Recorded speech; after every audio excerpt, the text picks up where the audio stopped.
Define parameters of program. Olá, eu sou a Priscila Franco, voz da Michael Burnham, e você está ouvindo um podcast da rede Trek Brasilis.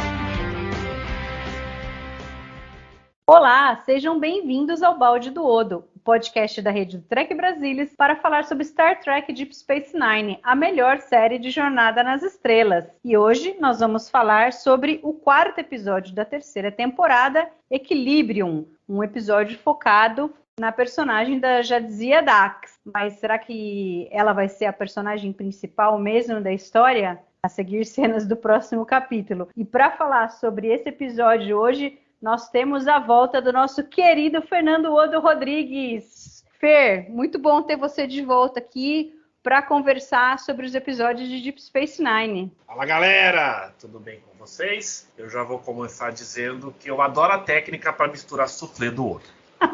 Isso é maravilhoso! E aqui com a gente também, Luiz Morne Castanheira. Olá, Luiz. Boa noite a todos, é bom estar de volta. Muito bem, a gente estava até comentando aqui antes de começar a gravar. Ontem eu assisti o episódio, achei ele meio lerdinho, assim, parece que o negócio não evolui muito. Eu falei, putz, tem que assistir de novo, né, no dia seguinte, né, para me preparar mais e tal. Mas no fim, essa segunda assistida, eu acho que ele foi mais interessante. Eu acabei pensando em diversas coisas, principalmente em vários aspectos dos trios. Infelizmente, a gente não vê tanta coisa quanto a gente gostaria, mas eu acho que tem alguma coisa que é interessante. E no fim eu vi que tem muita coisa para ser conversada. Acho que vai ser uma discussão com vários pontos. Eu acho que esse episódio ele é um pouco esquisito porque assim tem coisa interessante. Ele começa muito bem. Ele tem um teaser fantástico, super assim, começa super light com umas coisas muito interessantes. Mas no último terço da história eu acho que eles se perderam um pouco. E eu acho que talvez o grande responsável por isso foi a quantidade de vezes que o episódio foi reescrito. A história é do Christopher Teague, é a única história que ele escreveu para Jornada nas Estrelas. Era amigo do Michael Piller. E o Michael Piller deu uma bomba para ele, assim, para você. Escreve aí, né, alguma coisa. O Michael Piller viu um show de mágica de um amigo dele também, o Jeff Magnus McBride, e que o cara fazia algumas coisas com máscara e tal, e ele fazia um papel do Joran Belar. E aí ele pediu para o Christopher escrever, e a história inicial dele era que seria um circo que iria para Deep Space Nine, e aí teria um mágico, e o mágico no fim seria um assassino, alguma coisa assim. Como o Castanha falou antes que a gente estava conversando, ele foi bem literal. Ele não evoluiu muito ali na história. E aí no fim o roteiro ficou para o René Echevarria, e aí tentou fazer alguma coisa disso. E aí a gente vê, né, quando a gente lê ali no Memory Alpha, no Companion de Deep Space Nine, que vários ali deram várias ideias. Então, o Echevarria tinha pensado então, em transformar isso em alguma coisa do sonho do Odo. Aí o Ron Moore falou assim, não, e se for uma história da Dax? Porque essa coisa da máscara, tudo, casa muito bem. É uma boa metáfora para os trios. O Aira também falou algumas coisas assim do tipo a ideia de um hospedeiro desconhecido. Então eu acho que foi muito reescrito, chegando na hora de ter que filmar e o negócio tinha que estar pronto. E aí o próprio Ron Moore também fala que ele reconhece que eles reescreviam, acertavam algumas coisas e aí desacertavam outras e aí reescrevia de novo e tal. E eu acho que ele sofre um pouco disso, o episódio, infelizmente. Castanha, você teve essa mesma percepção? Porque para você fazer o fechamento com a personagem, o ideal seria que mesmo na fase em que ela já dizia, ela não sabe o que está acontecendo, se deixasse algumas migalhas ali, assim, sem chamar muita atenção para si, alguma imagem, algumas palavras, alguns versos, para quando chegasse na fase da reconciliação, como ocorreu de fato uma reconciliação ali, pudesse voltar isso com uma certa força dramática, né? René Chevalier, a gente não precisa ir muito longe, que ele reescreveu o roteiro original do The Visto para ficar como foi filmado, é uma aula de fazer isso, basicamente. É feito isso o tempo inteiro no The Visto. Quando você menos espera, a coisa mais tola que foi vista no início, ali no primeiro terço do episódio, volta de maneira devastadora no terço final, por exemplo. Então, falta de competência não é. Então, essa desconexão, eu acredito, ao excesso de reescritas. Ele começa sendo meio estanque.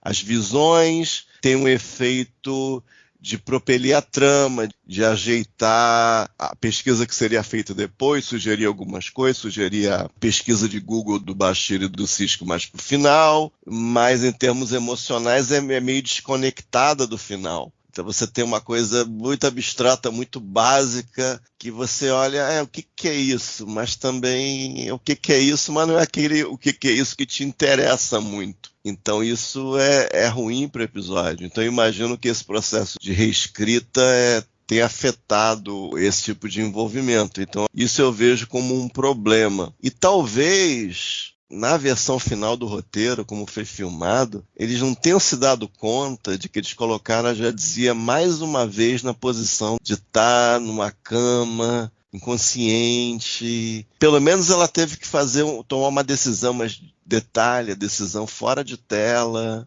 Ela faz o que tem que fazer no final, mas a decisão é fora de tela, não tem ponderação. E talvez eles pudessem percebendo, poxa, isso já foi feito antes, não é o ideal, está se tornando um padrão, em detrimento da personagem enquanto trio, ou dessa cultura trio que a gente pode expandir, isso está sendo ruim. Então, podemos tentar de outra maneira esse ato aqui final, os 2 últimos atos. Então, ficou parecido com coisas que a gente já comentou anteriormente, que não são muito boas. Então, essa coisa de reescrita, eu percebo por aí. Eu percebo essas 2 coisas.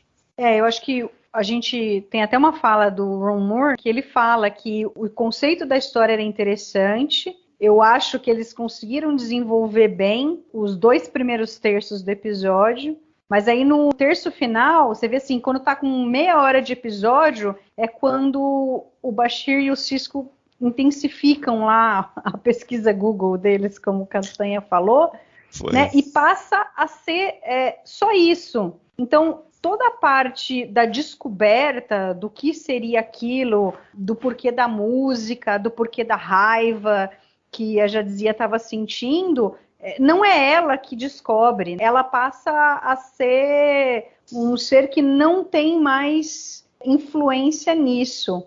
E aí o Ron Moore fala que o grande problema deles aí foi que eles deixaram a bola cair nisso daí. Que daí eles se concentraram no Bashir e no Cisco descobrindo o mistério e tirou o foco da Dax, né? Que foi uma pena, porque eu acho que tinham várias coisas que eles podiam ter feito diferente, que a Dax fosse ali o foco principal, e acho que o episódio teria ficado infinitamente melhor. Fer, você também teve essa mesma sensação? Que assim, dessa história aí, da reescrita, do que a gente falou no começo, e disso, de como a história foi montada, como que você sentiu isso daí? Eu senti assim quando eu tava reassistindo, eu assisti, de novo tem 1h30. Deep Space Nine estava à frente do seu tempo, sabe? 30 anos à frente do seu tempo, porque é isso que eu espero de um roteiro de uma série escrito pelo ChatGPT, entendeu? Porque eu acho que, resumindo o que vocês 2 colocaram, eu concordo com o que vocês 2 colocaram, era uma história que tinha tudo para ser sobre um personagem, e a gente vê a evolução desse personagem, o que esse personagem passa, e, na verdade, é uma história sobre um mistério. Então, é o que a Mari falou, a Jadzia não tinha que estar dormindo enquanto as coisas iam acontecendo. Deveria ser um processo do qual ela fizesse parte. Até para a decisão que ela toma ser mostrada. Por que ela pensou isso? Ela achou que ela consegue lidar com a personalidade do Joran? Que ela é forte? Ou foi um instinto de sobrevivência do hospedeiro? O que o simbionte Dax tinha a dizer sobre isso? Não sabemos. Então, é uma oportunidade que eu acho que foi perdida. Num episódio que não é ruim, mas é blá. Eu acho que a gente fica com um monte de coisa que no fim poderia ter sido feita, poderia ter sido falada. Eles concentram aí 10 minutos do Bashir e do Sisko tentando descobrir o mistério, e aí o final acaba sendo super abrupto. Foi o que você falou. A gente sabe que a Jadzia decidiu que sim, ela quer ter as memórias do Joran restauradas e que ela vai lidar com isso. Acho que a gente não precisaria mesmo vê-la lidando com isso. Acho que isso é uma coisa que a gente tem que ver, tem que ser mostrada no personagem em episódios seguintes. A gente não tinha também tempo para mostrar tudo, mas essa decisão dela eu acho que fez falta. Agora, eu não sei também se não tem um pouco a ver com duas coisas que eu fiquei pensando. Por exemplo, por que não foi ela que descobriu? Ela podia não ter tido lá aquele piripaque depois que ela viu o Joran, e aí ela saísse por trio para tentar lembrar alguma coisa, ir na academia de música. Aí eu acho que, infelizmente, a gente esbarra na questão do dinheiro. Você vê que o episódio não tinha muita grana para fazer muita coisa, e aí também é algo triste, porque eles vão para trio, é a primeira vez que Jornada nas Estrelas vai para o planeta natal dos trios, mas a gente vê só uma imagenzinha ali de uma pintura, vê ali a enfermaria onde a Dax está, e as cavernas, que talvez seja onde a gente tenha um maior desenvolvimento ali de uma parte do planeta. E a outra coisa, eu não sei se eles ainda continuavam não confiando na atriz e acabaram querendo diminuir um pouco o foco dela, que eu acho besteira, porque eu acho que, assim, eu gostei da atuação da Terry Farrell. Eu acho que ela foi bem ali. Então é uma pena que eles tenham tirado o foco dela. Diga, Fer. Não, você está falando exatamente o que o René Echevarria fala. Que o que ele gostaria era de ver a Dax andando por trio, sendo atraída por determinados locais, por imagens, sem saber porquê. Mas que uma história melhor. Exato. É uma história melhor. Só que isso teve que ser descartado para ser um roteiro que coubesse no orçamento. Entendi. Meio triste, mas assim, isso é algo compreensível, que não pudesse ser feita essa parte. Mas aí não precisavam também ter errado a mão do outro lado. Mas eu acho que a grande coisa aí foi, acho que, da reescrita. Chegou uma hora que não deu mais tempo de reescrever e lapidar melhor ali a história. Parece que esse roteiro foi para produção incompleto.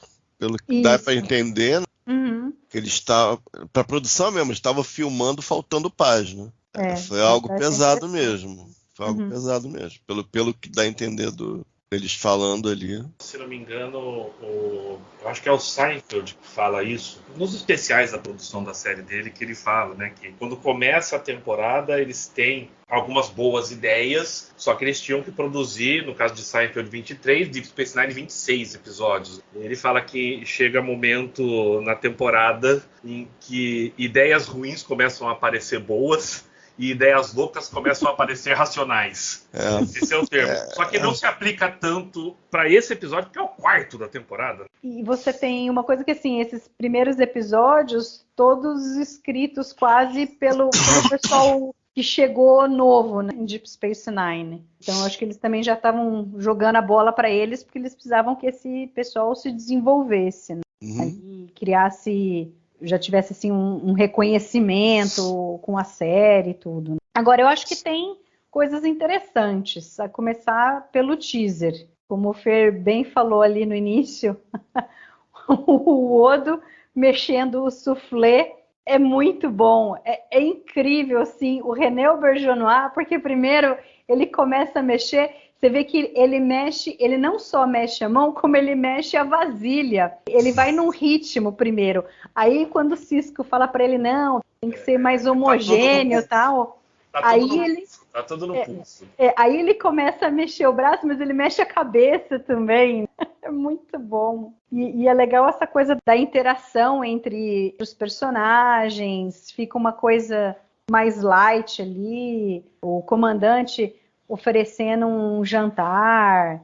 Então o pessoal tá todo animado. O Odo, interessante essa característica dele, do tipo, ele não come, mas ele se interessa por cada uma das coisas que os humanoides fazem. E que isso acho que é fundamental na persona dele para mais para frente, porque esse interesse de saber as coisas, de entender por que os humanos gostam de comer e apreciam a comida, tal, não é simplesmente uma necessidade para sobrevivência. E acho que ninguém melhor ali na pessoa do Cisco para ele aprender isso. Pô, o pai chefe tinha restaurante e tal. Aí é algo também que a gente fica sabendo, que o Cisco é de New Orleans, ou pelo menos que o pai tem um restaurante em New Orleans. A Kira falando que o Oda é bonitinho, fofo, ele ali mexendo e tal, e ele fica com uma cara assim, de tipo... You find something amusing, Major? Oh, I just think you look so cute. Então eu gosto dessa cena inicial. A cara do Oda é tipo... Oi? Inesperado, né? E aí tem uma outra trivia desse teaser, que é com relação à escolha do vegetal que o Bashir não ia gostar, porque eles queriam colocar rutabagas. Nunca tinha ouvido falar nisso, mas é uma couve-nabo. E ele achou que não era suficientemente engraçado rutabagas, ele preferia beets, né, que são beterrabas. Mas enfim, não sei o que ele acha mais engraçado na beterraba do que nessa couve-nabo. Mas aí o Aira queria o rutabagas porque era tipo um tributo ao Frank Zappa e Mothers of Invention, que tem acho que tem uma música, né, que chama Call Any Vegetable. Tem rutabagas na letra. Meu Deus. Mas coisa de Deep Space Nine que eles puxam, né, que é muito louco, né? Eu gosto bastante desse teaser. Eu acho que eu não sei se foi no primeiro que a gente fez ou nesse do final da segunda ou nos dois. Tem várias coisas capitais que eles fizeram para o Cisco, né? Além da ideia básica de ser um construtor. Um dos momentos que eu lembro, que eu menciono sempre, é esse teaser, ele preparando o jantar, falando que ele foi criado num restaurante crioulo lá em New Orleans, a atitude dele com relação à comida, o tipo de comida. E eu lembro essa fala as beterrabas são vegetais muito pouco compreendidos, doutor. What are we having? It smells delicious. Black and red fish with cream spinach and sautéed beets. Beets. You don't like beets, Doctor? Well, they're not exactly a personal favorite of mine, no. That's because you haven't had them prepared properly. Beets are a very misunderstood vegetable. Well, I look forward to understanding it better. Eu lembro com muito carinho dessa fala, então é uma coisa que eu gosto a beça dessa cena. E eu acho que a interação deles é bem bacana. O René, quando ele começa a fazer, dá a impressão que vai ficar uma droga, né? Mas não sei, é difícil até colocar em palavras, e a gente curte o que ele faz ali com é um soufflé, se eu não me engano, né? A massa do soufflé. O soufflé de espinafre. Provavelmente. É muito legal mesmo. E tem um outro episódio que ele fala do soufflé. O soufflé só pode... Acho que é The Pale Moonlight. Que o soufflé só pode dar certo ou errado, ou algo assim. Acho que é The Pale Moonlight. Esse soufflé... Tem uma outra fala do Cisco de soufflé. Essa teaser é bem legal. Eu só acho que ele não termina muito bem. Eu acho que ali ela tá tocando aquele tecladinho ali que ela roubou do Jake. E o negócio meio que acaba. Não tem uma nota assim que acabe. Não tem uma nota misteriosa da trilha. Não sei. Acho que acaba meio de bobeira. Acho que vamos que comer é e aí acaba. Podia ter um acabamento ali, digamos. Mas é bacana. Você ia falar alguma coisa disso, Fer? Eu ia já, assim, para iniciar que nessa cena inicial eu sou Tim Bashir, tá? Eu não gosto de beterrabas. A fala do Cisco, sim, é no In the Pale Moonlight, Castanha estava aqui checando no In the Pale Moonlight. o soufflé vai ou subir ou não vai subir. E não tem nada que você possa fazer a respeito.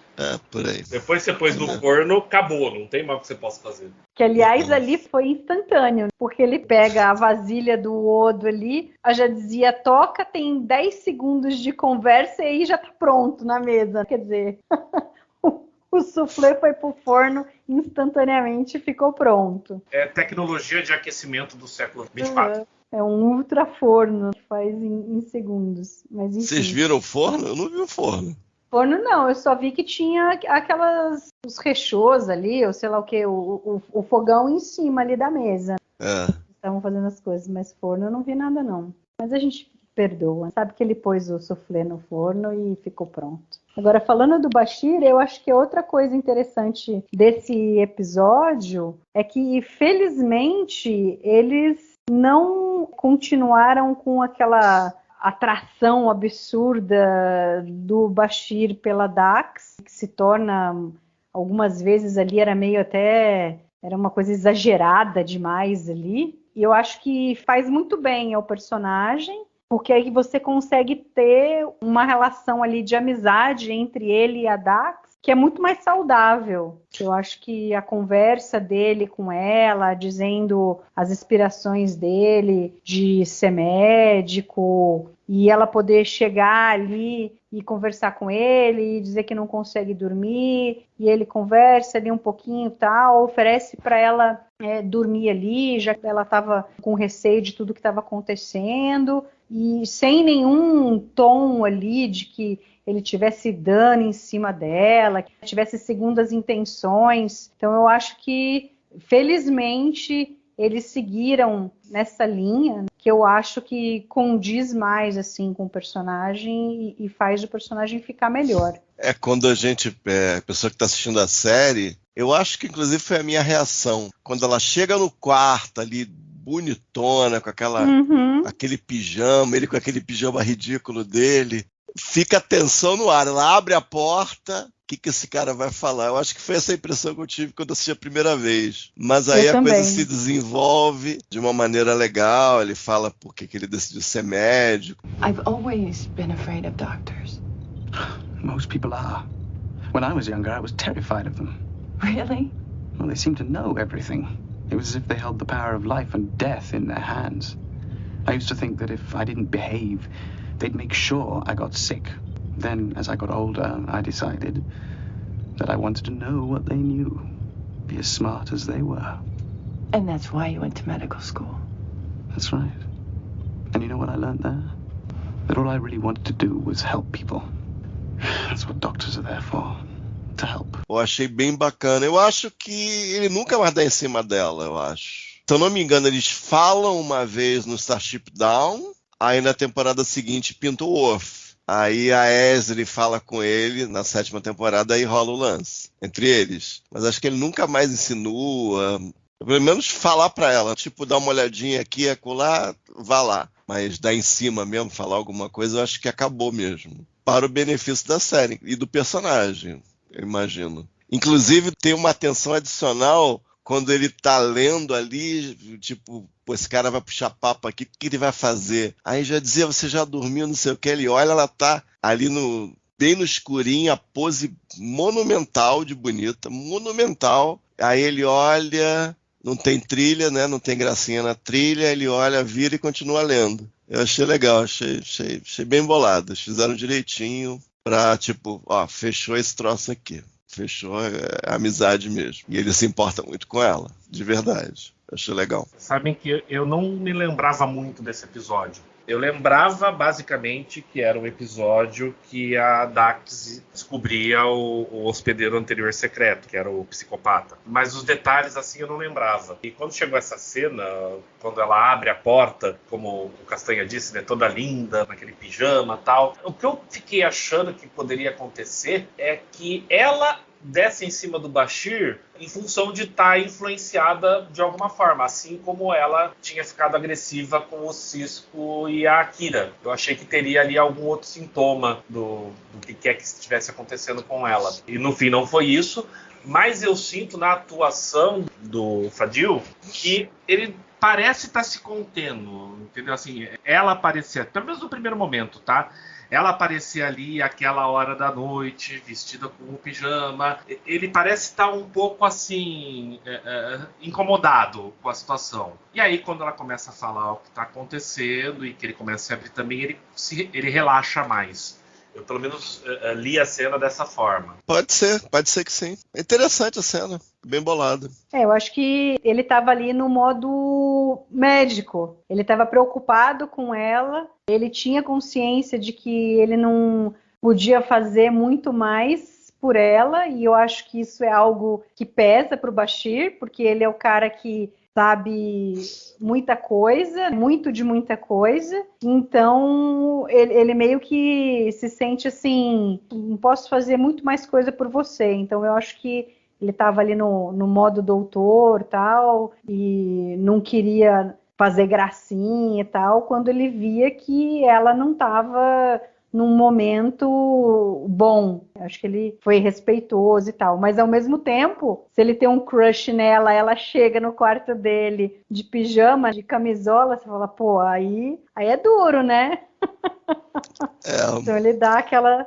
Né, ele fica assim... Em mais do que um sentido, talvez. Mas, acontece. Mas foi legal. Achei a cena bonitinha.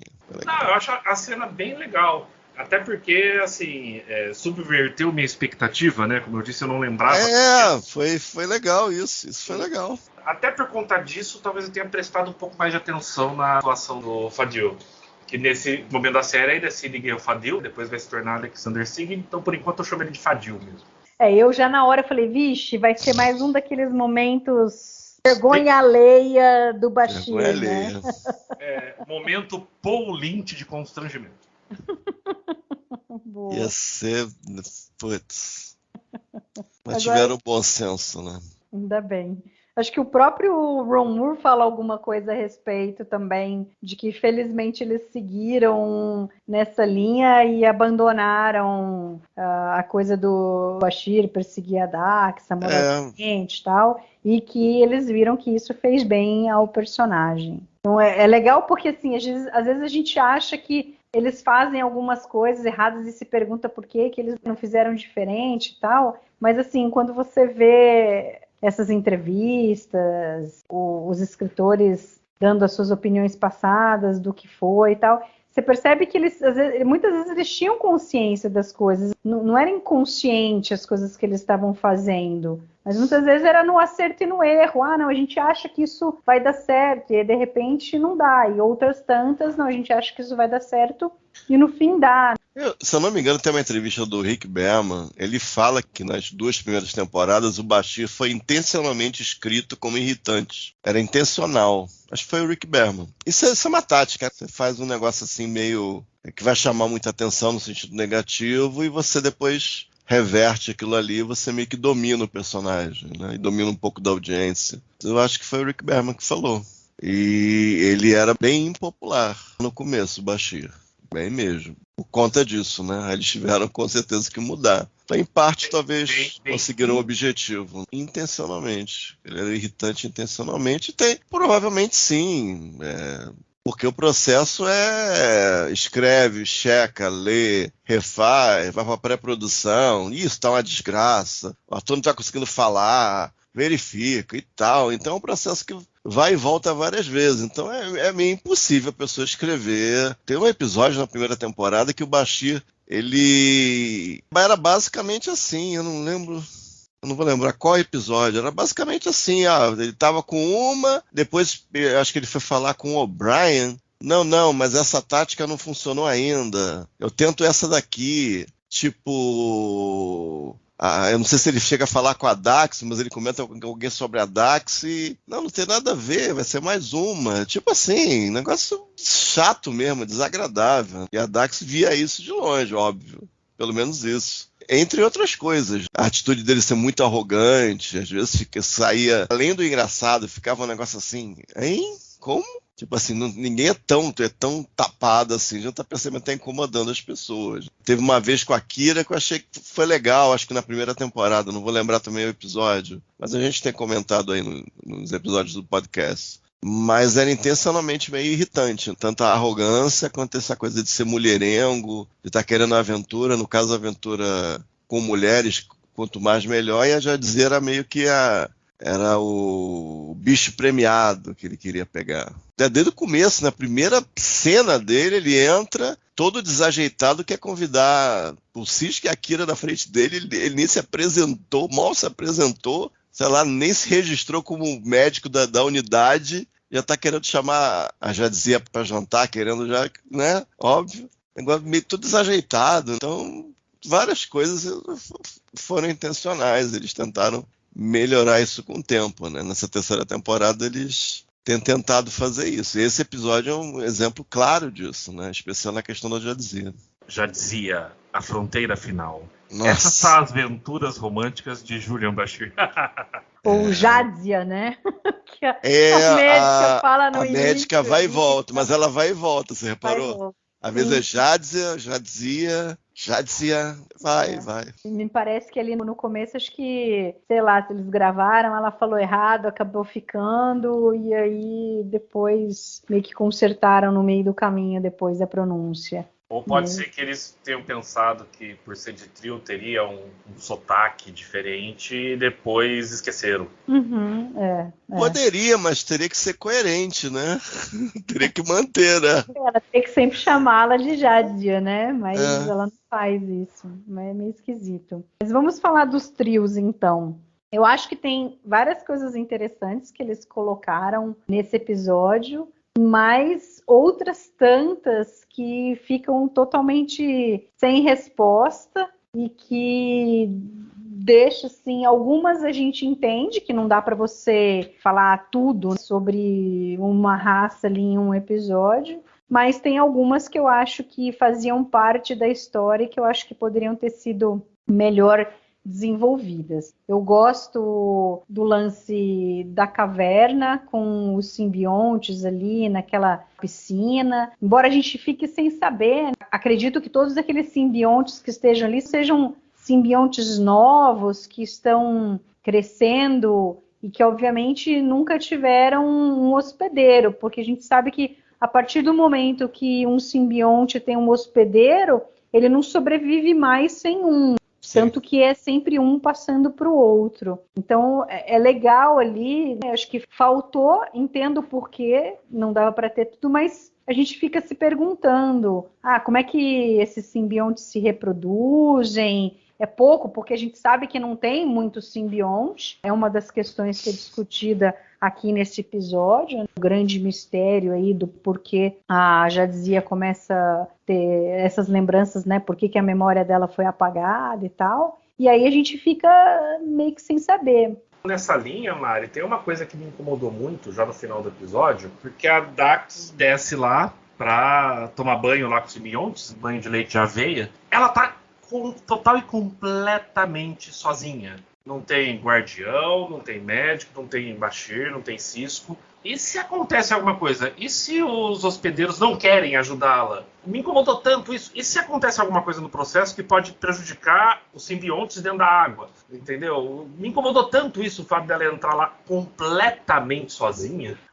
Gozado, eu não tive essa sensação. Eu acho que faltou o antes. Eu acho que o processo dela lembrar não foi ali, foi antes. Eles fizeram alguma coisa ali para ela ter toda a lembrança. E ela ali ir na caverna foi uma coisa meio simbólica da conexão dela, de todos os outros hosts e do Dax aceitarem o Joran fazendo parte da família deles. Que daí eu não sei, eles não explicam, a gente fica sem saber por que ela teria que estar ali, mas eu acho que a composição da água, a questão dessa vivência com os outros simbiontes que tem ali, acho que de alguma forma amplificam, vamos dizer assim, a capacidade que o hospedeiro tem de se comunicar com o simbionte, né? Mari, se você tem uma promessa e recompensa aí no roteiro, que primeira vez que o Sisko e o Bashir vão conversar com o Guardião, eles veem aqueles raiozinhos na água.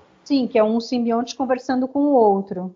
E quando a Jadzia entra, vem um simbionte e enche ela de raiozinhos.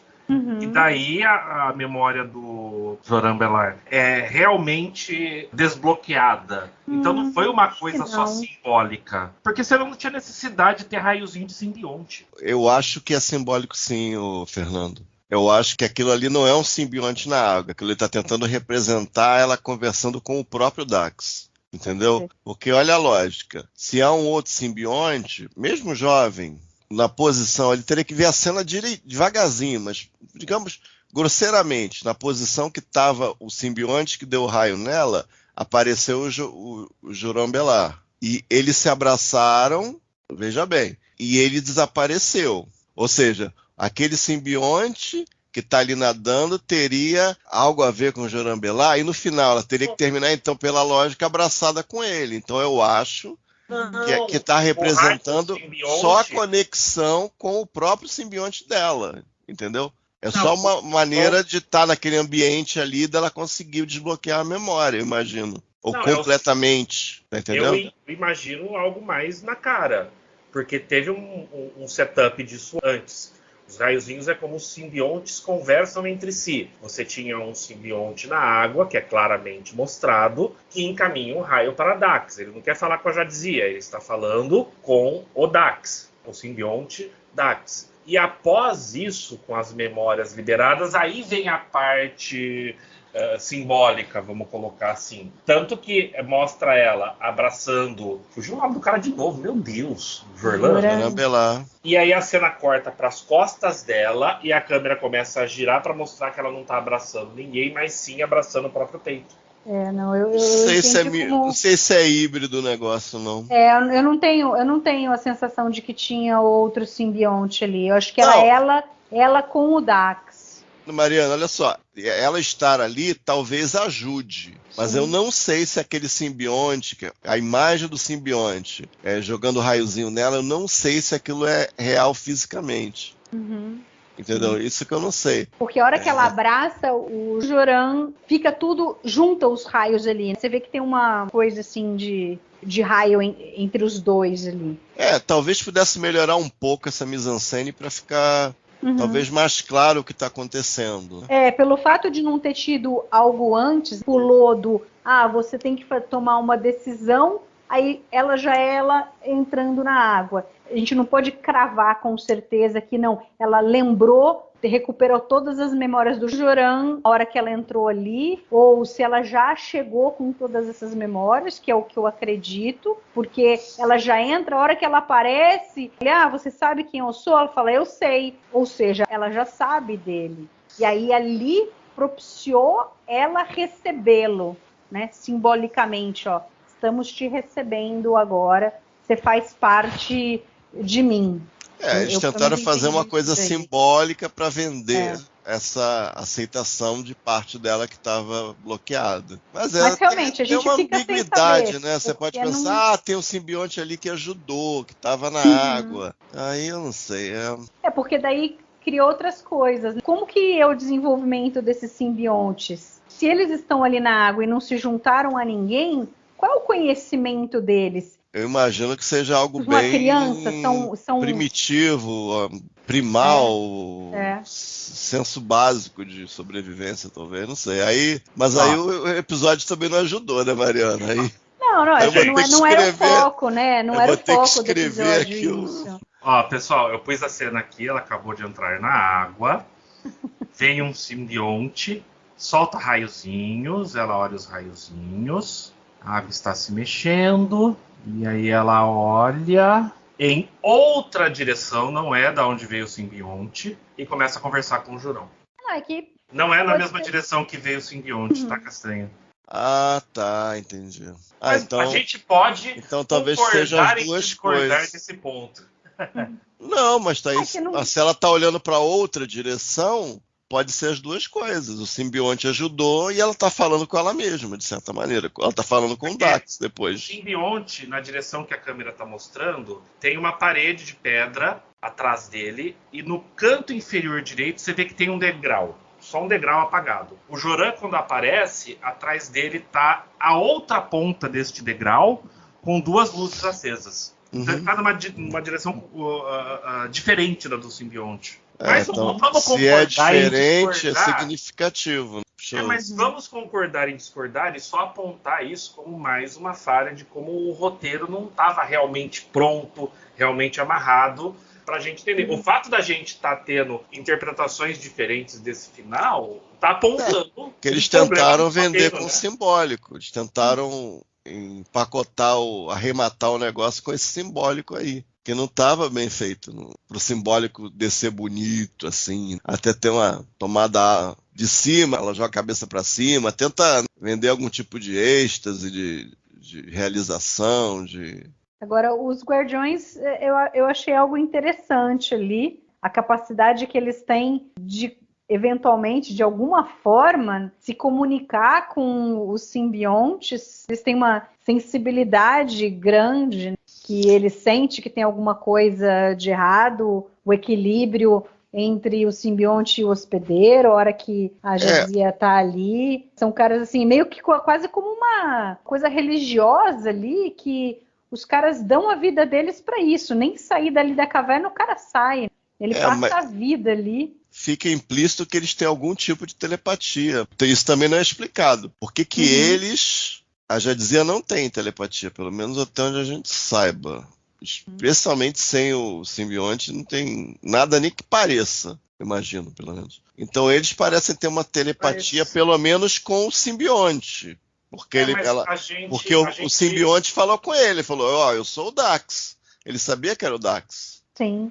E a gente nunca viu a Dax interagindo com um simbionte não joined.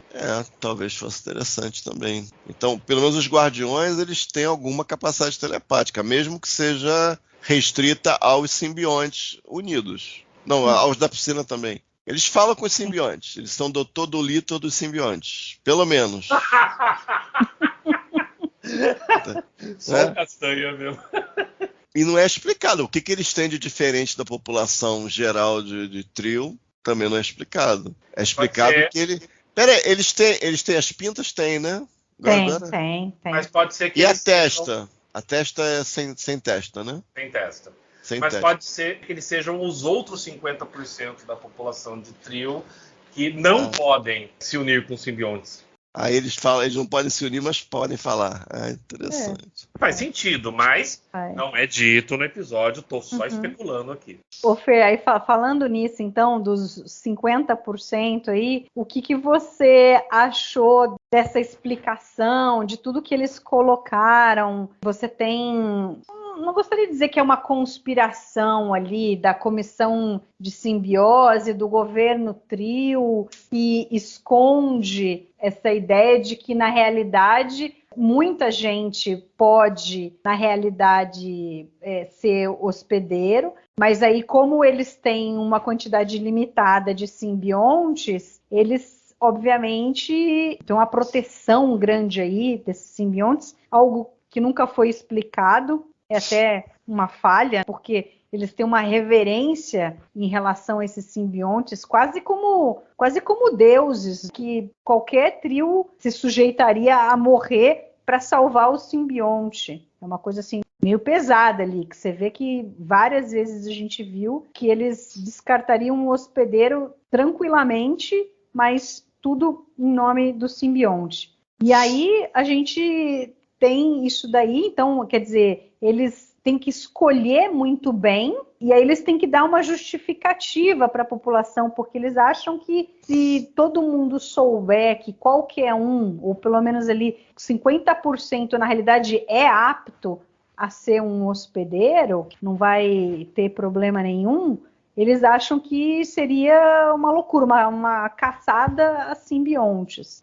All I care about is Jadzia. And I promise you, if she dies, I will see to it that the entire planet knows why. Do you realize what would happen if you did that?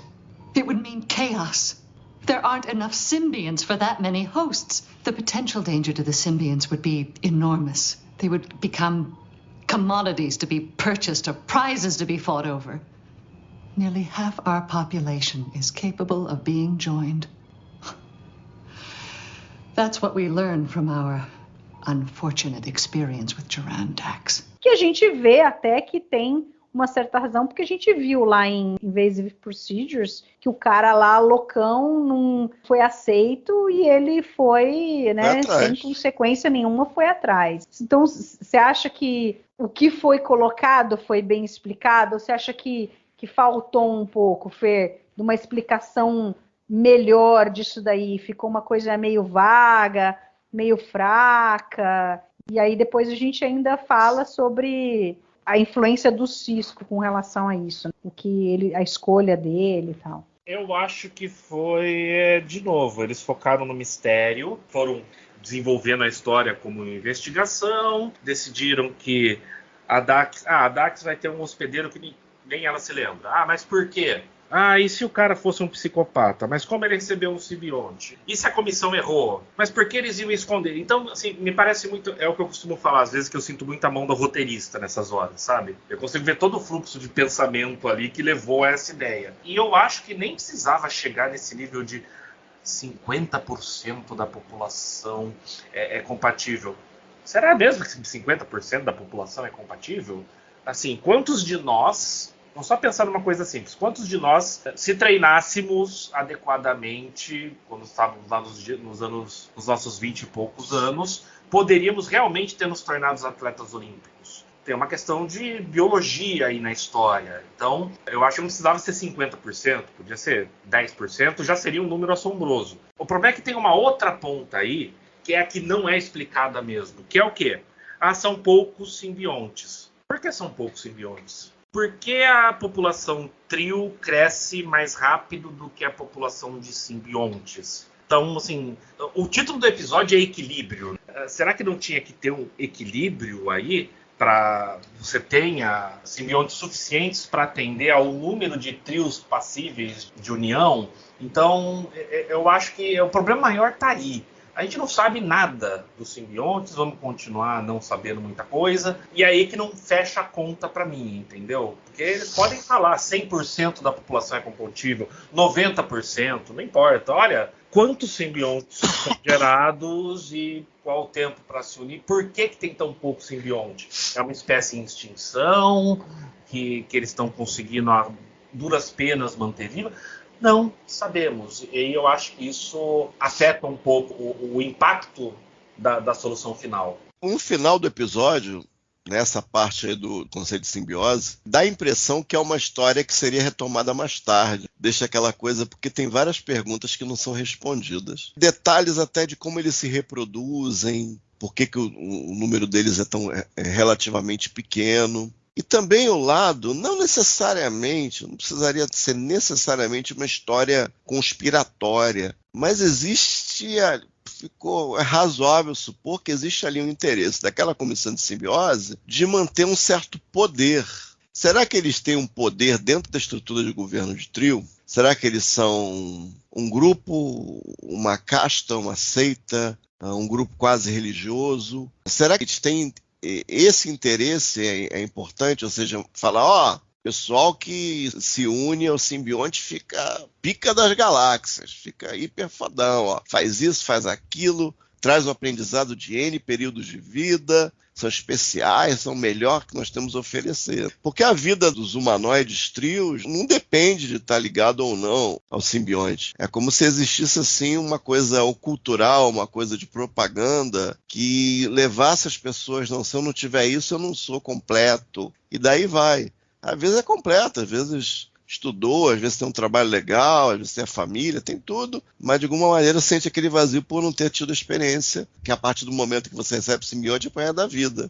Inclusive pode se modificar drasticamente a sua vida ser unido, né? Então, poderia ser retomado de alguns ângulos essa história. É uma pena que não foi. Eu acho que é uma pena, porque você vê ali que na sociedade poderia falar um pouco de religião, poderia falar um pouco de poder, poderia falar de uma raça alienígena, explorar algum outro ângulo em relação à nossa contemporaneidade, e nunca foi explorado. Foi basicamente um ponto bastante forte, né? Tipo, aí você faz aquela imagem, Se todo mundo é taradão para ser unido, se eles descobrem que metade pode ser facilmente, só ter um simbionte enfiar na barriga, uma cirurgia relativamente simples, porque as espécies meio que são afins nesse sentido. Não, inclusive porque precisa. Ia ser uma festa. Iam caçar, iam tentar clonar, iam tentar fazer com algum tipo de engenharia genética para gerar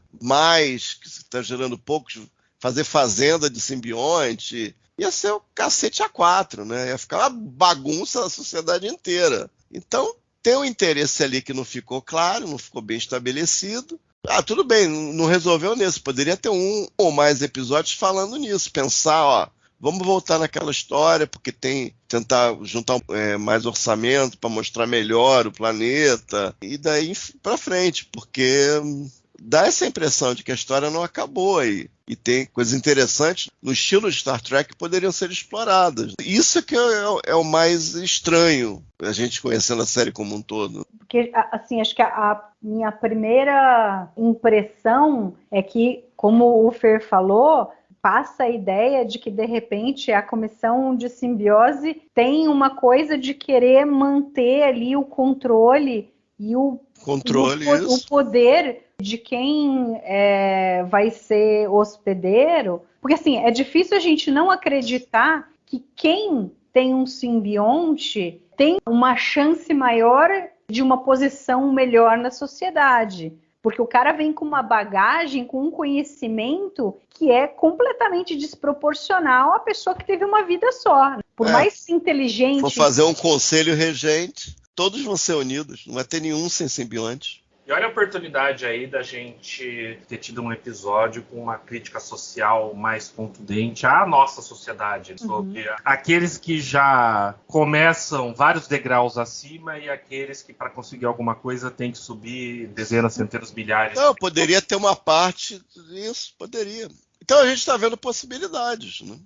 Por exemplo, você pensa, hoje em dia, quem presta medicina... Você tem aí 200 candidatos por vaga, porque é o que o pessoal acha que é a nata da profissão que você pode ser. E aí... Note que é mais fácil entrar em medicina do que ser unido com o trio, porque... é 1 para 1000, né? É 1 para 1000, exatamente.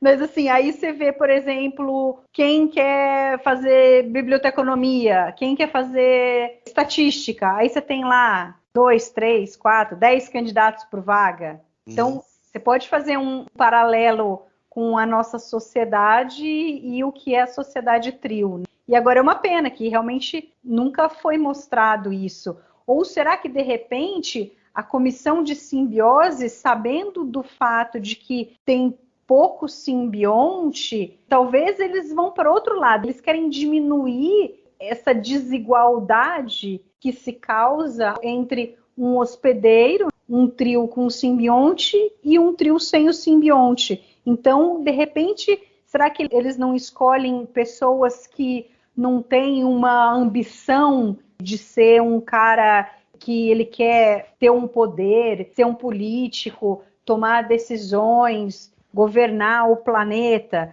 Porque a gente vê pela Dax, por exemplo, já dizia, ela era uma... antes de ter juntado com o Dax, ela era uma cientista, ela fez PhD nisso e naquilo, tal, e você vê que ela não tem uma ambição na frota estelar de ser uma almirante. Ela está ali para aprender, para mostrar o conhecimento dela. Você não vê em nenhum momento uma ambição dela, uma arrogância, por exemplo. Na realidade, ela tem até uma calma. Vulcanice. Uma vulcanice, exatamente. Acho que é bem falado. Então, você vê que talvez seja o contrário do que a gente esperasse, mas como eles não mostraram, a gente fica sem saber. E outra coisa que me ocorreu é um paralelo entre os simbiontes e aí os Tok'ras do Stargate. Será que, de repente, né, porque os Tok'ras, que eram, na realidade, igual mas eles também eram seres simbióticos que precisavam de um hospedeiro para poder sobreviver, e eles sobrevivem milhares de anos e vão passando de hospedeiro a hospedeiro. Só que daí a rainha que dava os filhos morreu, então não tinha mais daqueles. De repente, a gente pode pensar nos simbiontes aqui do trio com alguma coisa parecida nesse estilo. De repente, o que tem. E aí eles precisam de um tempo para amadurecer, para poder se tornar hospedeiro. A gente não tem ideia, mas me veio isso agora na cabeça, que Stargate resolveu dessa forma. Deixa eu colocar duas coisas. A primeira é, por que é necessário uma cirurgia para um trio se unir a um simbionte? Porque vamos pensar em evolução, em história. Isso deveria ter sido um processo natural milhões de anos atrás. Então, por que precisa de uma cirurgia agora para isso? Deveria ser uma coisa um pouco mais orgânica. Mas será que... Porque, assim, talvez eles fossem de planetas diferentes, eles não têm uma correlação anterior, e aí, de repente, os trios chegaram, descobriram esses simbiontes e viram que era possível ter uma junção dos dois. E aí você precisa fazer uma cirurgia para botar o simbionte dentro. Eu fico só pensando nas circunstâncias em que, olha, acho que é uma boa ideia. Né? Acho que é uma boa ideia pegar essa minhoca aqui e enfiar na minha barriga. O que você acha? Gente, isso poderia ter sido feito em episódio, flashback. Sim. Episódio com flashback milenar. Flashback de Castanha. 10 mil anos atrás. Entendeu? Castanha. São possibilidades. Você pegou o segundo ponto que eu ia falar, que é o seguinte, sobre a escassez e tal. A Mari levantou um ponto interessantíssimo, né? Esse paralelo com Stargate. Só tem um problema, que é a gente viu a sociedade trio 1000 anos no futuro num episódio de Star Trek Discovery. E estavam lá as cavernas, estava lá a piscina, e não houve qualquer comentário de são os últimos simbiontes ou acabaram os simbiontes. Nossa, mas eles não falam alguma coisa que já não tem muito mais? Mas já não tinha muito nessa época. Agora. Pois é. Ficou o mesmo, não tinha muito. Mas de repente mas não vai tem uma saber história um tempo que de tinha... gestação de um simbionte, entendeu? Demora décadas, sei lá. Eu nem sei com direito como é que eles se reproduzem. Pois também. né? Não tá tem muito como claro saber. para mim. Mas não tinha uma história de uma bolsa de marsupial? Quando uma minhoquinha ama muito outra minhoquinha. Eles se encontram. Mas você não lembra de uma história, tipo... Ou era um conceito que abandonaram? Que tinha uma história de uma bolsa de tipo marsupial, não sei se é do episódio da Nova Geração, que tinha essa história. Se eu não me engano, é um conceito que eles abandonaram. Abandonaram. Faria mais sentido. Porque mesmo se fosse uma coisa pouco desenvolvida, né? Estão no mesmo planeta, poderia ter tido essa possibilidade. Entra por ali e legal, aí vai. Pra vocês verem como esse episódio é desequilibrado. Ele tem mais perguntas do que respostas. Desequilibrado. Mas eu gostei do que você falou do negócio do equilíbrio aí. Eu achei muito legal essa coisa de você pensar que é totalmente desequilibrada a quantidade de simbiontes com os hospedeiros. O equilíbrio aí tem várias faces. A gente pode pensar nele em várias coisas aqui dentro do episódio. Tem os humanoides, tem os simbiontes, mas você vê que não tem uma amarração. Os caras não se uniram, eles vão viver, não tem problema nenhum. Se eles estão unidos, eles têm um plus. E não foi feito muito disso dentro da sociedade trio. Simplesmente, temos um personagem que é uma humanoide que tem um simbionte na barriga. Com isso, ela tem memórias, experiências de 7, 8 vidas de tamanho humanoide típico, digamos. Mas não está muito claro como é que funciona a raça em geral, entendeu? Mas sabe o que eu fiquei pensando aqui enquanto a gente estava gravando, Castanha? Você arriscaria dizer, Mari, também, o que você acha? Que a gente poderia ter tido um desenvolvimento melhor dos trios, não fosse a entrada do Worf na próxima temporada, em que a Dax se transformou essencialmente na namorada e depois esposa do Worf? Porque eu acho que até a Terry Farrell fala isso. Eu não estaria falando por mim somente. Ela fala... Eu não sei se já foi ali na história da demissão dela, ou da não renovação de contrato dela para a 7ª temporada. Ela fala que a última história, digamos, trio da Jadzia foi o Rejoined, que também não entra em termos de sociedade. Era uma história de um hospedeiro anterior e tal. Tem uma metáfora e tal. Então, o Rejoined.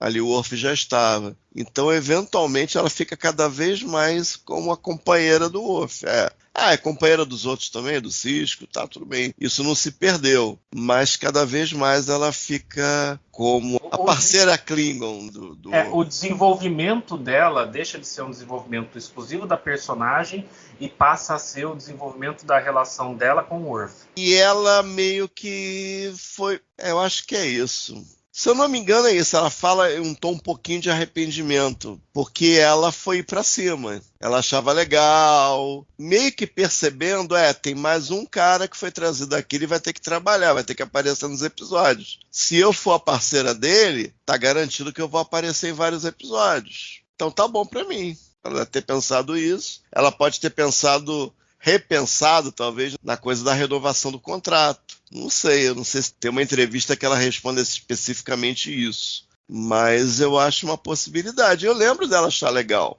Que ela falava do Action Barbie, parece que o LeVar Burton inventou isso, falou pra ela, ela gostou e ficou falando. Tipo, ela fez um jogo, talvez não tenha sido o jogo ideal pra personagem. Pra ela como atriz, talvez, porque ela teve destaque ali, um destaque maior do que ela teria em não sendo a parceira do Worf ali. Eu acho que trouxe muitas coisas interessantes para a personagem, uma outra faceta dela se aproximando com essa coisa da cultura Klingon, porque assim, até agora a gente vê as histórias dela, todas são em função do fato dela ter um verme na barriga dela. A gente acaba não tendo histórias da Jadzia por ela, por si só, entendeu? Então eu acho que deu possibilidade dela desenvolvê-la mais e não ficar só com aquela coisinha de historinha trio, eu acho. E é interessante, eu não estou achando aqui, eu tenho lido aqueles chats antigos do AOL, do Ron Moore, e eu até tinha separado várias coisas. Eu fui lendo, fui separando várias coisas interessantes que ele fala. E aí tinha muita pergunta do pessoal reclamando. Porque a Jadzia, depois que ficou com o Worf, ela se apagou e tal. E ele dá uma justificativa, ele fala várias coisas interessantes que talvez a gente não tenha sentido, né? Eu acho que é uma coisa válida a gente ficar muitas vezes parecendo que ela ficou à sombra do Worf no final das contas. Mas ele mostra um outro lado, de coisas que na realidade eles estavam vendo como positiva para o personagem. Infelizmente eu não estou aqui para... O que eu quis dizer é que com ela fazendo o timinho com o Worf, sim, teve outras facetas da personagem. Só que com isso a gente não desenvolveu todo o conceito trio da coisa, entendeu? Uhum. Acabaram focando mais na questão Klingon do que... E aí abandonaram a questão trio. Faz sentido. Tanto que quando chega a Ezri, lá na 7ª temporada, a gente vai ter um episódio justamente com quem? Com o Joran, Exato. Porque a Ezri não tinha nada com o Worf. Uhum. Mas uma coisa eu me lembro, agora eu não vou lembrar exatamente se foi ali no meio da 7ª temporada ou já tinha acabado. Eu lembro da entrevista da Terry Farrell que ela fala, eles acabaram fazendo um episódio da família da Ezri e eu queria fazer um episódio com a família da Jadzia. Ou seja, não é tão claro assim. Eu só não sei se na cabeça dela ela achava legal ela ser parceira do Worf. E depois, ali na 7ª temporada, ela se arrependeu, ou ela guardava alguma mágoa ali dos roteiristas de não terem feito uma coisa ou outra. Eu não sei, mas em termos assim de conhecer a sociedade trio, desenvolver esses aspectos, até familiares, já dizia que teve episódio da família da Ezri, essas oportunidades se perderam. Ficou mais, em termos de presença, de tempo em tela, provavelmente ela ficou mais bem servida sendo parceira do Worf. Sendo parceira de aventura, parceira de relacionamento, de eventualmente casamento. Sonava, era mais fácil. Uhum. Porque o conceito do trio em Star Trek é bem elusivo. Se não tivesse o Worf ou tivesse o Worf de uma outra maneira, talvez essas respostas estivessem vindo. Talvez, provavelmente, seria natural você rodar, fazer alguns episódios de cada personagem por temporada e ter mais histórias para contar. Já dizia, você ia retomando as histórias anteriores e teria respostas a essas coisas. Alguma mitologia melhor explicada, a coisa biológica do simbionte, esse episódio de milênios que eu bolei aqui na minha cabeça, da primeira união do simbionte e do humanoide trio, como que seria.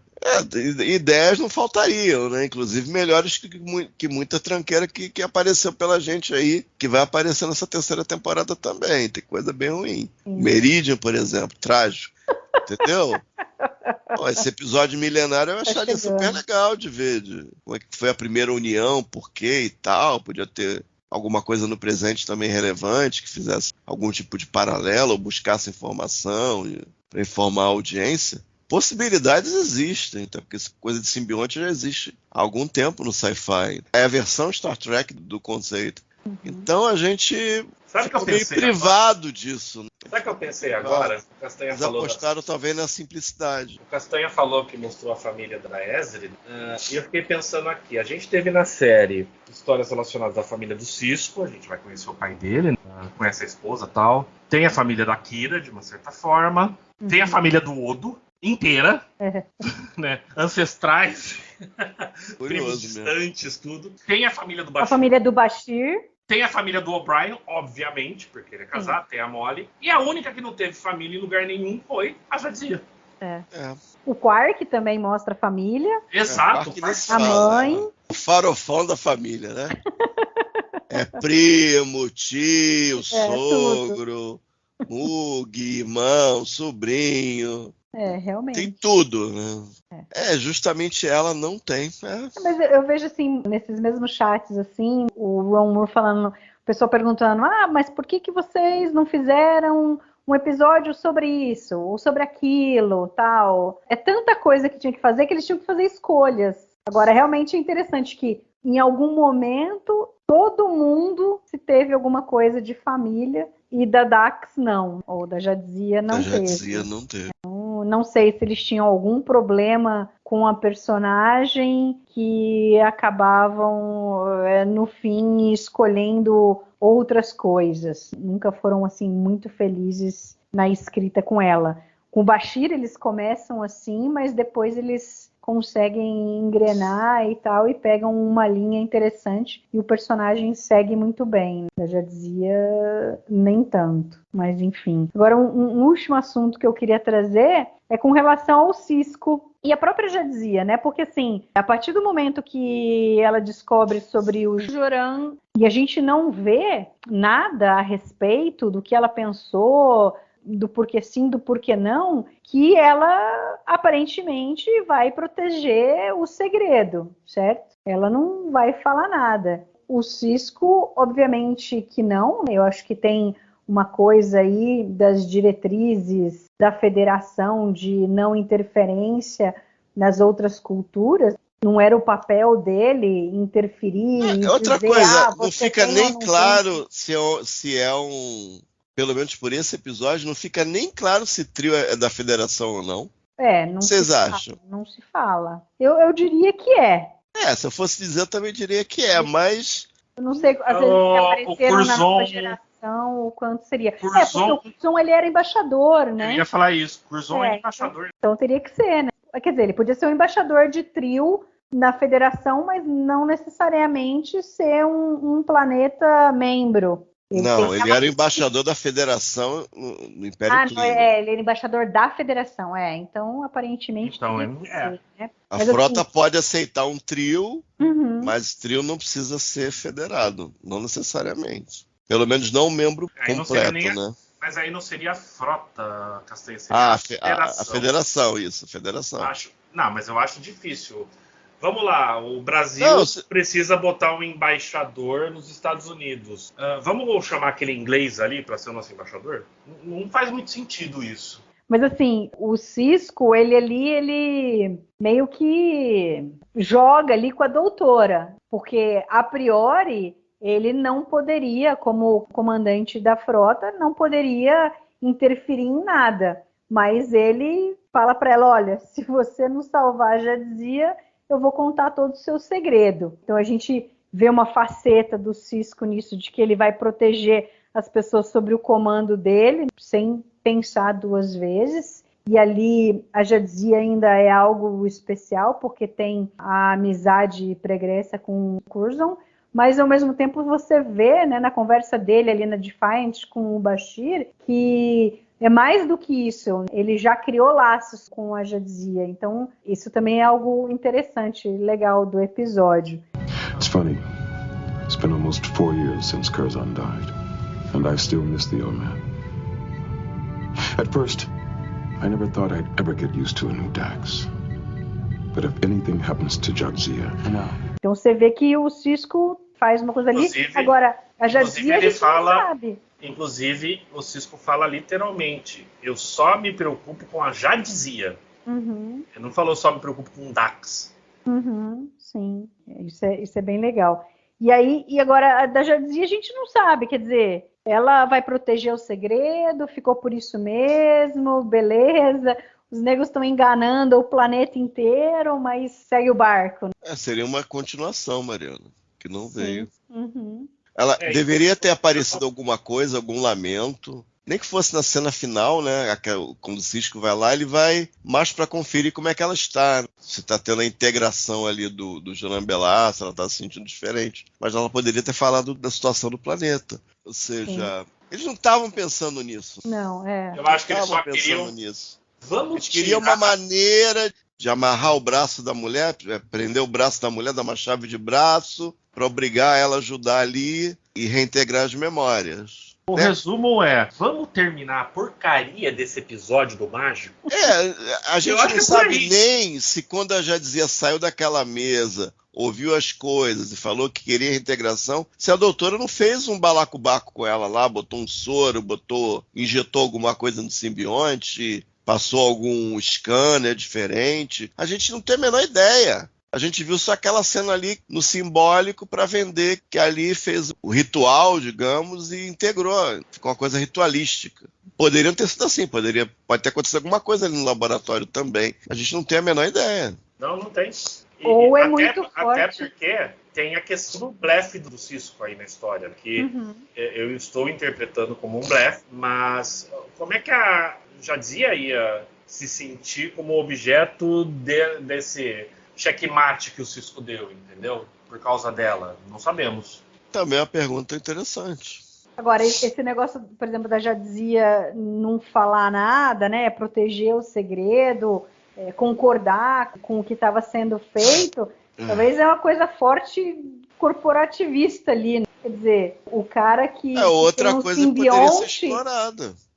Mas várias coisas aí poderiam ser exploradas. De proteção, assim, tal, que a influência do Dax sobre a Jadzia nesse assunto poderia ser forte. Do tipo, não, realmente tem que ser assim. Não, a gente tem evidência na série disso.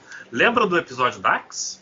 Que tinha todo aquele rolo do passado do Curzon e a Jadzia não abriu a boca em momento nenhum para se salvar? Ou seja, faz sentido, né? É coerente com o que a gente viu do personagem.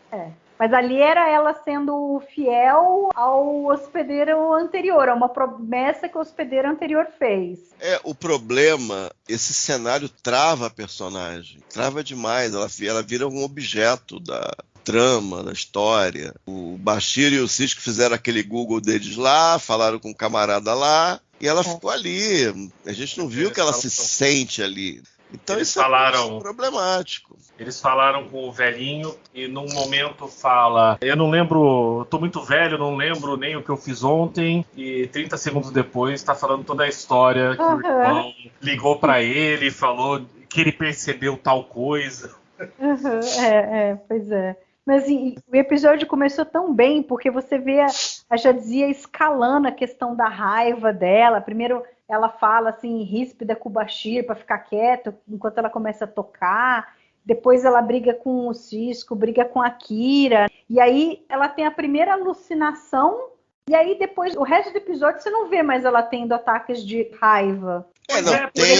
Tem na Defiance. Tem na Defiance que ela lembra. Mas ela tava as pessoas tentando, as pessoas com o uniforme da comissão mas tentando ela teve alucinação, né? ali, mas ela estava lutando dentro da alucinação. Não foi uma coisa...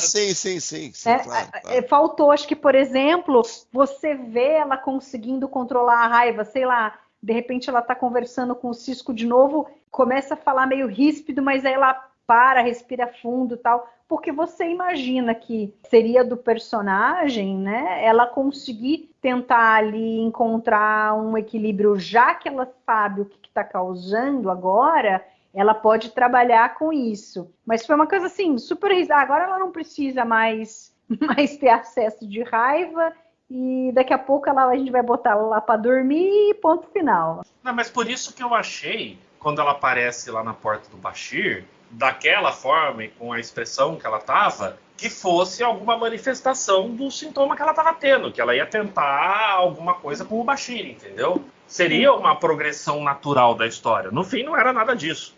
Sei lá, querer seduzi-lo por qualquer motivo. Eu não lembro direito nem de Facets e nem de Field of Fire, do quanto manipulador talvez o Joran fosse para conseguir alguma coisa. Então, de repente, isso poderia ter sido algo interessante, dela tentar manipular o Bashir de alguma forma, e aí ele não aceita, e aí ela percebe que tem alguma coisa errada, né? Que não é ela. Que é mais um sintoma. Não, Sim. exatamente. O foco teria que ser nela.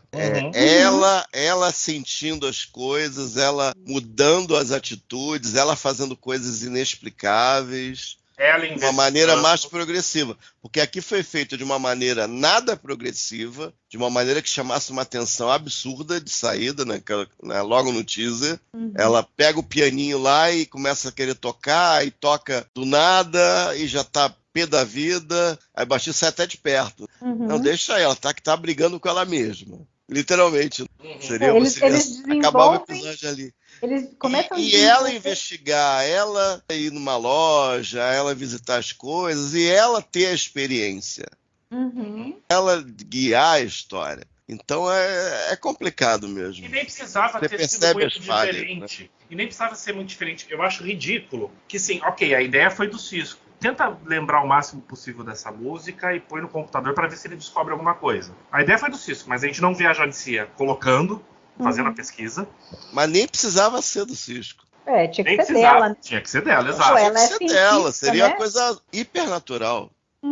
Será que essa música existe? E quantos dias levou para o computador achar uma resposta? Tem aplicativo hoje em celular que em segundos descobre uma música. O Google mas antes disso não tinha, né? Em 94 eu sei. não tinha. É difícil você imaginar, assim, tecnologias, assim, né? Eu imagino que sejam mais dados, mas também os computadores são mais rápidos. Pois é. É que o banco de dados é gigantesco ali, mas eles podiam ter... Fala, não, se você está cantando isso, a Kira sugere que seria alguma coisa da infância dela, tinha que focar num banco de dados trio. É razoável. Sem contar duas coisas. A primeira é que quem tinha que estar lá e ver a resposta do computador, ela já dizia, não era o Cisco Bashir. Sim. Eles dão o doce e tiram o doce.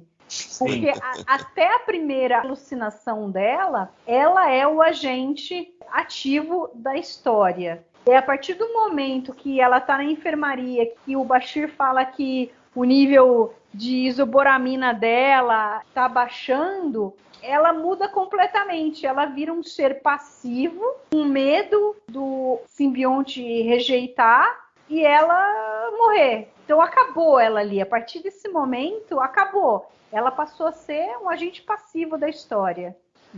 E aí acho que é o grande erro da história. A história é muito interessante, começa muito bem, traz um monte de coisa interessante, mas aí eles pecaram nisso daí, por todos os motivos que a gente já falou anteriormente. E sem contar uma fala ridícula que tem no episódio. Não sei se é o Bashir ou se é a Kira que falam.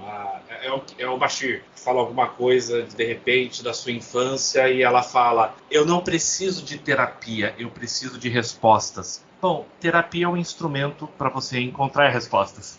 A fala não faz o menor sentido. É meio esquisito mesmo. Mas enfim. Foi por aí. Castanha, tem mais alguma coisa que a gente não falou que você gostaria de colocar sobre o episódio? A música é relativamente simpática.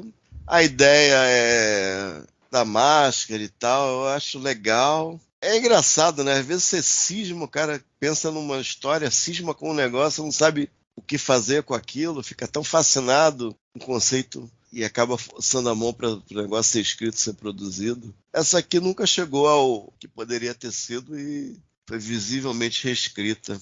Mas foi. É o que é. E você, Fê? Eu tô emocionado de poder voltar para falar de um episódio tão bom da série.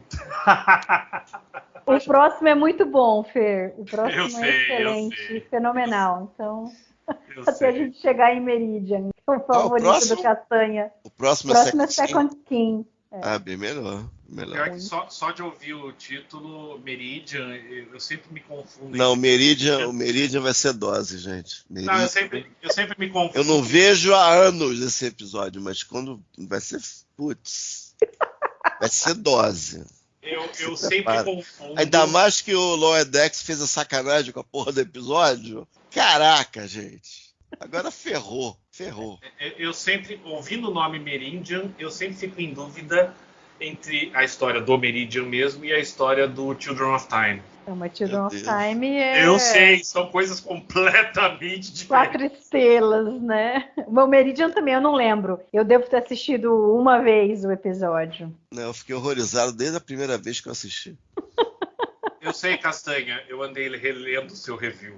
O Fascination é que eu não sei, eu vou ver de novo. Mas o Meridian eu não vejo como salvar nada ali não, gente. Se preparem. Mas vamos ver, ainda Tem chão.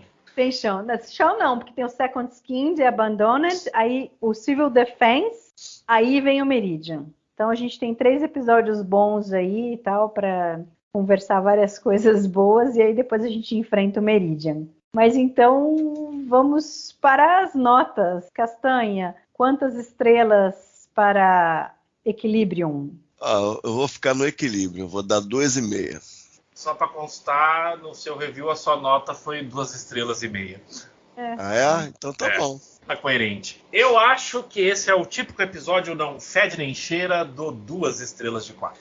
Eu dou 2,5 estrelas também. Eu acho que o episódio tem coisas muito interessantes, começou muito bem, mas infelizmente eu acho que no último terço do episódio eles babaram bastante ali, estragaram o que poderia ser uma história muito legal, criaram diversas possibilidades que até então a gente não poderia saber se seriam aproveitadas ou não. No fim a gente sabe que não foram. Mas criaram muitas coisas interessantes para se discutir sobre os trios que infelizmente a gente não viu. Mas foram coisas que eu gostei assim, de ver. Só chamar a atenção que não só a família, o nome de família da Ezra é dado. O da Jadzia, nem o nome de família dela é mencionado na série. E a gente vê que, nesse episódio, a gente vê que os trios têm um nome e um sobrenome, porque era o Joran Belar. E aí o irmão dele também, o Yolad, alguma coisa assim. Ele tinha um sobrenome. Eu não sei na nova geração se os trios que apareceram tinham nome e sobrenome ou não. Vocês lembram? Eu nunca nem assisti esse episódio. É só um episódio. É só um episódio. Eu não lembro se o simbionte é nomeado nesse episódio. Não tô lembrando. Porque se ele tem o simbionte, acaba às vezes tendo só o nome do simbionte mesmo. E também foi no início, né? Foi a primeira vez que apareceram, então realmente não tinha desenvolvimento nenhum. Mas é interessante realmente que a gente nunca soube o nome de família da Jadzia. Sintomático, eu diria. Pois é. Talvez, sabe? Mas muito bem. Fer, brigadão. É bom ter você de volta aqui. Castanha, valeu pela nossa bate-papo. Show de bola. E obrigada a você que ficou nos ouvindo até agora. Não deixe de comentar os episódios na página do Trek Brasilis, no YouTube. A gente sempre gosta de ouvir o que você está pensando dos nossos comentários e o que você achou do episódio. Se não me engano, agora dá também para fazer comentários no Spotify, tá? Ah, não sabia disso não. Legal, bom saber. Pessoal que escuta pelos agregadores aí de podcast, pelo Spotify, pode comentar lá então também. E a gente se vê daqui 15 dias com o Second Skin. Até lá!